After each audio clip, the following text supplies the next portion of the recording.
Tudo tem seu tempo, há um momento oportuno para cada coisa debaixo do céu. Tempo de nascer, tempo de morrer, tempo de plantar, tempo de arrancar o que foi plantado, tempo de matar, tempo de curar, tempo de destruir, tempo de construir, tempo de chorar, tempo de rir, de lamentar, de dançar, tempo de espalhar pedras e tempo de as ajuntar, tempo de abraçar e tempo de afastar-se dos braços, tempo de procurar, tempo de perder, tempo de guardar, tempo de jogar fora, tempo de rasgar e tempo de costurar, tempo de calar e tempo de falar, tempo do amor, tempo do ódio, tempo da guerra, tempo da paz. Muitas vezes nós matamos a nossa vida, ou matamos a oportunidade de viver bem, porque nós não somos capazes de fazer a leitura correta. O que o tempo está nos pedindo? Cada dia o tempo vai nos pedir alguma coisa. E é esse olhar atento que vai dando a gente essa condição, essa clareza de perceber o que de fato hoje grita pelo meu nome. Qual é a realidade hoje que é inadiável? Às vezes nós somos tão negligentes na percepção disso, que às vezes nós desperdiçamos um mês, um ano, 10, 20, colocando o nosso empenho numa realidade que nem era para aquele momento. E é por isso que é tão interessante a gente desenvolver a habilidade de dizer não e de dizer sim. Que essa é uma habilidade que só a maturidade nos traz. Que às vezes, porque somos imaturos, nós não sabemos nem dizer não. Não sabemos olhar as urgências do tempo. Então a gente vive para agradar o outro. Antes de agradar o outro, você precisa perceber o que a vida está pedindo de você.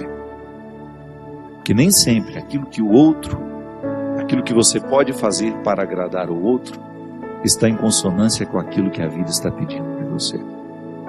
Mesmo que para a gente crescer, nós temos que ter coragem de cortar muitas coisas. A Sagrada Escritura diz: tempo de matar, tempo de fazer nascer. Tudo depende da percepção para olhar o momento presente e descobrir o que de fato merece o nosso empenho. Quantas vezes eu na minha vida me empenhei no lugar errado, na questão errada, e depois não tem como ser feliz, sabendo que o meu empenho não foi onde deveria ter me empenhado. Não há possibilidade de eu me sentir realizado, de sentir-me bem com as minhas escolhas, porque o que vai fazer com que eu me sinta bem é olhar para o contexto das minhas escolhas e ficar confortável com aquilo que foi escolhido. Nós estamos muito estranhos a nós. Não é estranho com o outro, não. É estranho a nós mesmos. Eu preciso colocar alma em tudo aquilo que sou eu, até na casa onde eu moro. Eu sempre saio de casa, e agora eu fiquei 17 dias fora de casa, e a vida tem me ensinado que a casa não é um aglomerado de paredes. A casa é um sentimento que me ocorre. Não é só uma construção material. Quando eu entro dentro daquelas paredes que eu construí com o meu trabalho, ali eu identifico a alma que me sustenta. É um sentimento que me ocorre. Quando a gente abre a porta da casa, quando a gente entra, é um sentimento bom que nos ocorre. Isso é alma. É quando a matéria está plena de significados. É quando a gente começa a atribuir um significado que ultrapassa as paredes, os móveis, o jardim, o portão de entrada. E é interessante que a qualidade da nossa vida depende e está intimamente ligada à nossa capacidade de depositar a alma nas coisas. Eu não estou falando dessa alma, do significado mais profundo da nossa vida, dessa dimensão espiritual que que me conecta com a eternidade. Não. Eu estou falando de tudo aquilo que vive e que faz sentido à matéria. Traz sentido àquilo que é material. Então a gente usa de maneira inadequada o termo alma. Perceber que os meus objetos estão perpassados por um significado que ultrapassa a matéria. Como dizia Rubem Alves, né? Existem coisas que são mais que coisas, são coisas que nos fazem lembrar. Isto é, virar um sacramental. Da mesma maneira como eu trago uma lembrancinha da viagem, aquilo é para mim apenas um sacramental de alguma coisa que foi boa, que foi vivida, que foi experimentada, que me fez bem. Na minha oportunidade de colocar alma neste corpo, nessa oportunidade única que eu tenho de viver diariamente bem a minha vida e assim inflar ar em tudo isso, da mesma maneira como eu percebo essa outra alma da minha casa quando chego de um sentimento que me ocorre, o viver bem, me trazendo a consciência de que hoje, quando eu observo as urgências da minha vida e me empenho, eu estou colocando alma no meu corpo. Agora, quando eu percebo que eu não estou fazendo, que eu não estou me empenhando para viver bem, eu estou sim fragilizando os recursos da minha alma, que são justamente para me ajudar a viver bem a própria vida do corpo.